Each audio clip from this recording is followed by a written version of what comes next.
Hello friends, मैं नीता भास्कर आप सभी लोगों का अपने यूट्यूब चैनल पर स्वागत करती हूं। और असिस्टेंट प्रोफेसर एग्जाम 2022-23 निम्नलिखित में से किस ब्रिटिश ने 1857 की घटना को सिपाही विद्रोह नहीं माना है।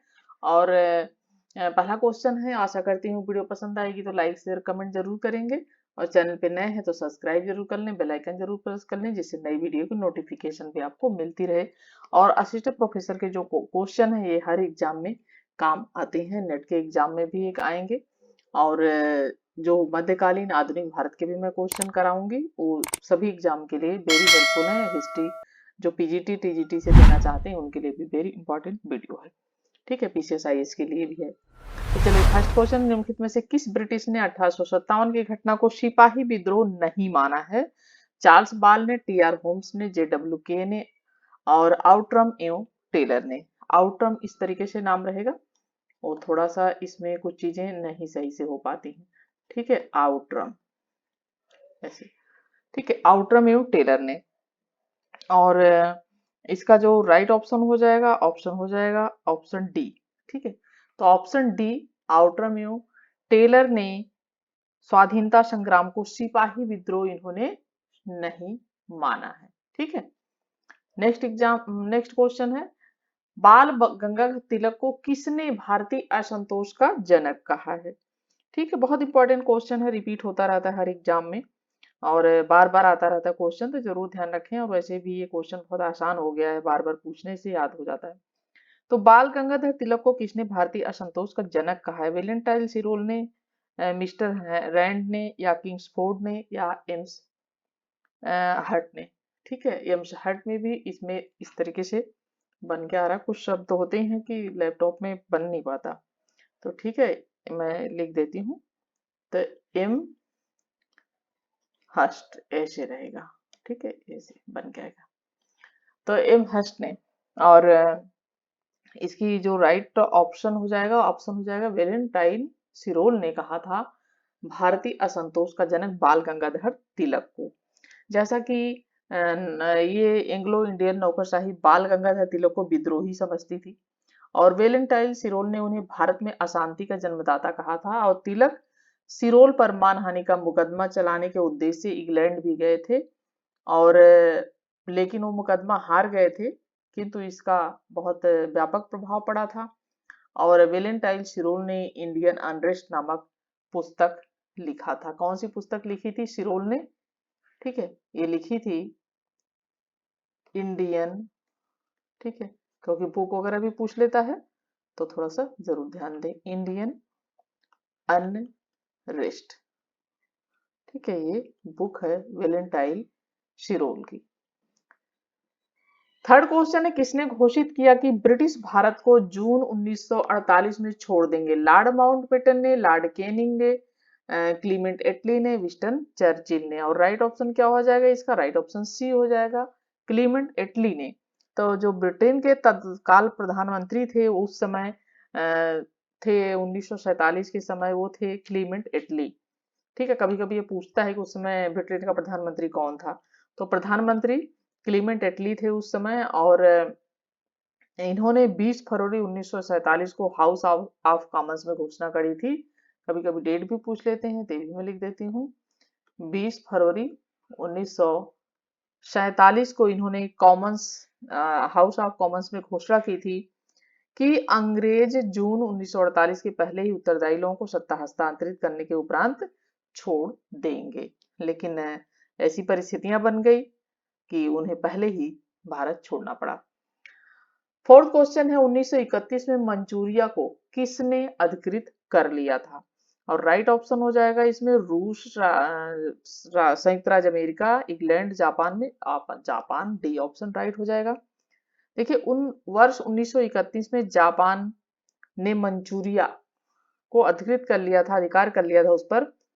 और सर्वप्रथम सबसे पहले मंचूरिया की समस्या ने रूस तथा जापान में एक दूसरे के प्रति घृणा की भावना को भी जन्म दिया था, जिसका परिणाम युद्ध हुआ, युद्ध के रूप में आया। और चीन का उत्तरी प्रदेश मंचूरिया कहलाता है। जो चीन का उत्तरी प्रदेश है वो मंचूरिया कहलाता है। और आर्थिक साधनों की दृष्टि से यह क्षेत्र जो है बहुत संपन्न है, अतः इस क्षेत्र पर जापान का आधिपत्य स्थापित हो गया था। ठीक है, फिफ्थ क्वेश्चन, निम्नलिखित में से कौन डिवाइन कॉमेडी के लेखक हैं? और बेकादेली, बोकाचियो, दांते, फिल्पो। और राइट ऑप्शन हो जाएगा ऑप्शन सी, दांते।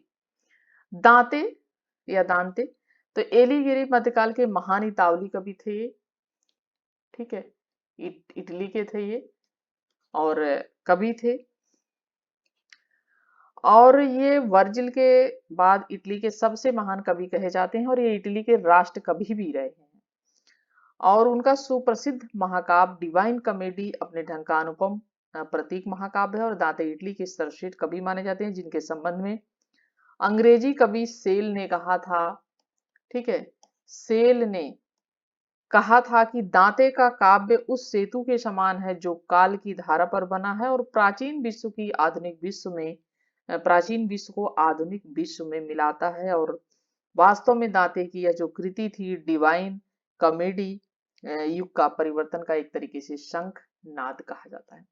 ठीक है, सिक्स क्वेश्चन है, निम्नलिखित पोप में से किसने क्षमा पात्रों के विक्रय का आदेश दिया था?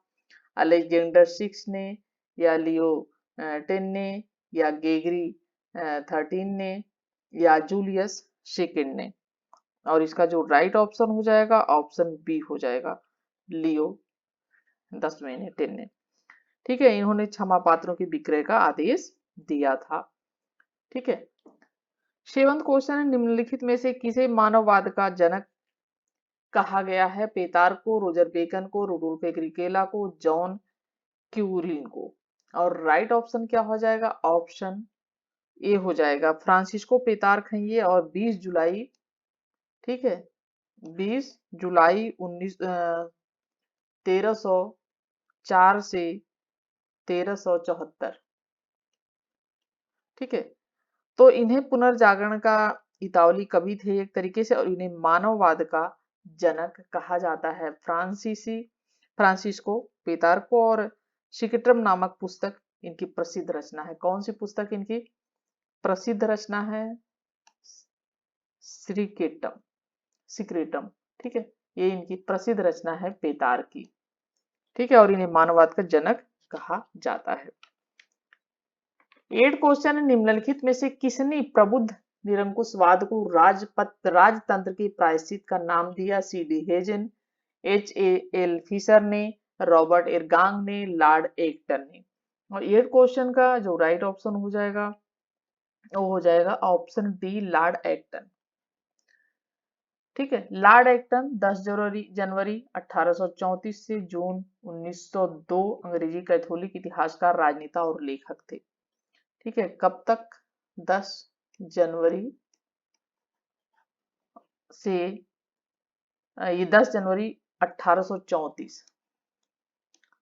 ठीक है, 1834 से 1902 तक एक अंग्रेजी कैथोलिक इतिहासकार, राजनेता और लेखक थे। और उन्होंने प्रबुद्ध निरंकुशवाद को राजतंत्र के प्रायश्चित का इन्होंने नाम दिया था। और जिनके द्वारा लिखित पुस्तकें कई हैं इस प्रकार से: the Cambridge modern history, lectures on modern history, the history of freedom. ये सब 2-3 इनकी इम्पॉर्टेंट जो महत्वपूर्ण इनके द्वारा लिखित बुकें हैं। ठीक है, तो ये लॉर्ड एक्टन। 9th क्वेश्चन है, वह 100 चूहों की अपेक्षा एक शेर से शासित होना चाहता था, यह कथन किसका है? रूसो का, मॉन्टेस्क्यू का, वोल्टेयर का, दिदरो का। और 9th क्वेश्चन का जो राइट ऑप्शन हो जाएगा ऑप्शन सी हो जाएगा, वाल्टियर का। ठीक है, वाल्टियर 21 नवंबर 1694 और से 30 मई 1778 फ्रांस के बौद्धिक जागरण युग के महान लेखक, नाटककार और दार्शनिक माने जाते हैं ये। ठीक है, वाल्टेयर।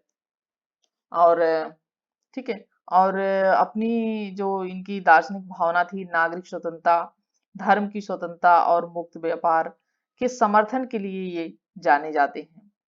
ठीक है, वाल्टेयर। और वाल्टेयर ने साहित्य की लगभग हर विधा में लेखन किया था। नाटक, कविता, उपन्यास, निबंध, ऐतिहासिक, वैज्ञानिक लेखन में 20,000 से अधिक, करीब 20,000 से अधिक इन्होंने पत्र और पत्र पत्रिकाएं लिखी। और यद्यपि उनके समय में फ्रांस में व्यक्ति पर तरह तरह की बंदिशें भी थी उस समय, उसके बावजूद भी सामाजिक जो सुधार होता था उस पर वाल्टेयर खुलकर बोलते थे। ठीक है, और उन्होंने कहा था कि वह 100 चूहों की अपेक्षा एक शेर से शासित होना चाहता था। ठीक है, और 10th क्वेश्चन और लास्ट क्वेश्चन है, जुलाई 1788 का अमेरिकी संविधान किसके दर्शन पर आधारित था? ठीक है, और इसका जो राइट ऑप्शन हो जाएगा, ऑप्शन ए हो जाएगा जॉन लॉक के। महान दार्शनिक विचारक माने जाते हैं ये। और जुलाई 1788 में जो अमेरिका के संविधान में निर्माण हुआ था, तो जॉन लॉक के प्राकृतिक न्याय के नियम, ठीक है, हम लोगों ने पॉलिटी में पढ़ा है काफी ये प्राकृतिक जो है ये न्याय के नियम। ठीक है, प्राकृतिक न्याय, तो न्याय के नियम तथा सामाजिक समझौता और धार्मिक सहिष्णुता के दर्शन का अनुसरण है ये। और अमेरिकी संविधान शक्ति पृथक्करण के सिद्धांत पर आधारित है, जो अध्यात्मक शासन की मूल विशेषता है, क्योंकि वहां पे अध्यात्मक शासन है और अमेरिका अध्यात्मक शासन का उदाहरण माना जाता है। ठीक है, और 10 क्वेश्चन हमारे कंप्लीट होते हैं। आशा करती हूँ वीडियो पसंद आई होगी। लाइक शेयर कमेंट जरूर करिएगा। Thank you for watching video. Next video में फिर मिलते हैं।